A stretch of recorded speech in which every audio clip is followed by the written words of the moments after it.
In a different dimension, the beings that gathered have multiplied to what can only be described as an army. They took turns for countless hours attacking the small crack in space that was left behind. With each attack, each swing, each bit of violence exerted upon it, the crack was strained a little. The beings didn't see the crack grow at first, but they knew that if they kept on putting pressure on it, eventually, the waves of energy would force it to crack open even more. And it was after what felt like an eternity, the first sign of the crack growing showed. This delighted them and gave them even more incentive to keep going. Once the crack started increasing in size, it kept breaking exponentially, until finally it opened up enough for an army to walk through. They stepped through the portal into a new dimension.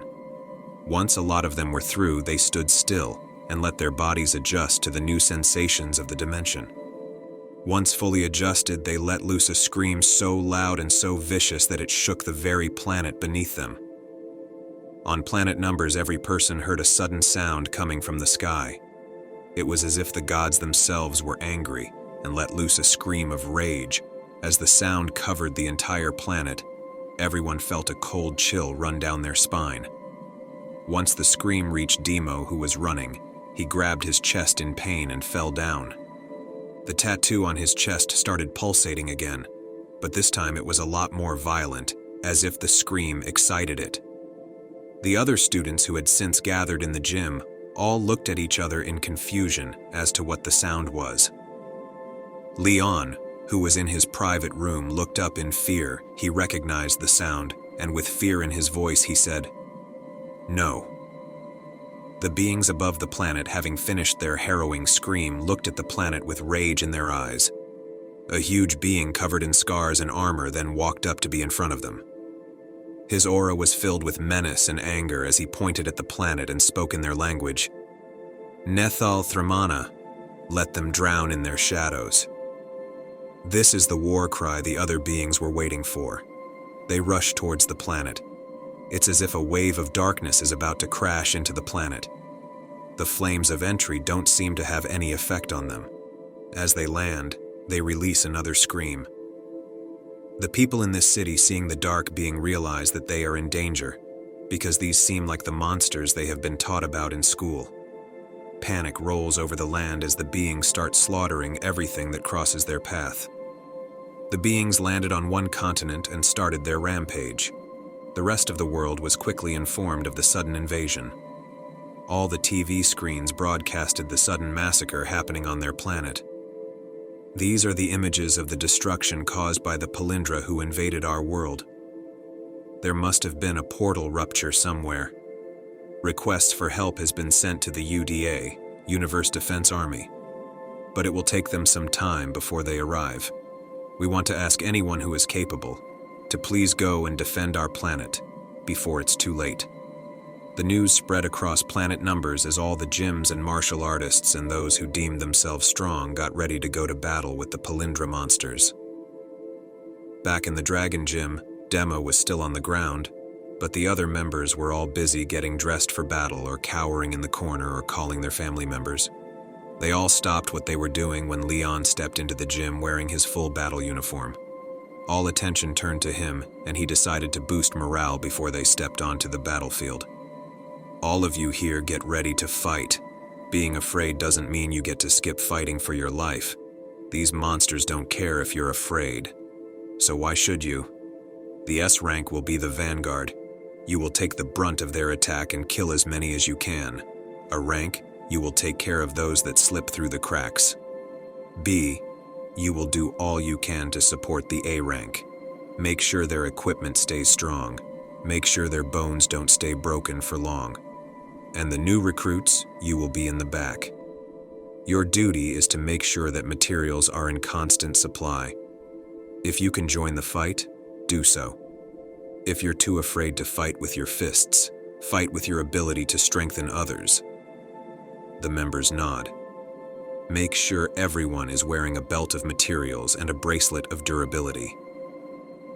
8 looks at Leon and feels like a certain piece of information is missing, so he decides to ask, "Master, what will you do?"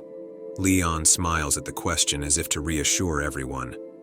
Show you what it means to be a master, and why our gym is the strongest. 8 nods and Leon screams to make sure they hear him and their morale is up to its peak. Now get ready for war! All the members scream in unison as they prepare everything. The previous confusion is gone as everyone knows what to do. Leon then looks at Demo on the ground grasping his chest. He walks towards Demo and kneels in front of him, touches Demo's shirt and transforms it into a sheet of paper. He sees that Demo is holding his tattoo and the tattoo vibrating in a weird way. Do you know why it's hurting? Demo in pain shakes his head profusely. Leon keeps his focus on the tattoo. How did you get it? Demo shakes his head as he in pain answers. I don't know, I woke up with them. Leon looks at the members in the gym and how they are getting ready to put their lives on the line. He looks back down at Demo. We are going to need you in this fight. Are you okay with me helping you? Demo nods. Move your hand. While still in pain, Demo decides to trust Leon and moves his hand away slowly from his chest.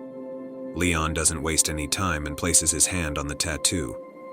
He closes his eyes and starts chanting. But this particular chant sounds different from all the other chants Demo has heard. This one doesn't sound like math, but more so language-based. The edge of the tattoo starts lighting up. The pain starts subsiding, and as Demo looks down to see what's happening, he sees 4 symbols appear around the tattoo. Up, down, left, and right, a symbol appears he has never seen before. Once the symbols complete themselves, the pain is completely gone. Demo stands up and Leon raises as well. Demo, this isn't your war, but we need your help to save as many people as we can. Who is attacking you? They are beings that reside in between dimension. Why are they attacking you? Because they are angry, but their anger is harming innocent people right now, so we need to protect them. Why are they angry at you? It would take too long to explain. We need to help the people first. After I will explain everything. Will you help us? Demo looks at Leon to see if he can tell if his words are sincere. But this old man hasn't lied to Demo yet, so why would he start now? Demo nods. Okay, just tell me what to do. Leon smiles. Just follow me and hit whatever attacks you. Demo smiles excitedly. Leon goes into his pocket and grabs a small device. He types in what seems to be coordinates and throws it in front of him. A gate opens up, and on the other side is what looks like a war zone. On the other side of this is where the palindra are. The moment you step through, be ready for anything. S, rank behind me. He looks at Demo and beckons him to come stand next to him. And in order, they start walking through the gate onto the battlefield. On a screen in a ship in space, a sudden message pops up, and with it, several alarms go off. Katsueki closes the book he is reading and looks at the screen. It reads, Emergency.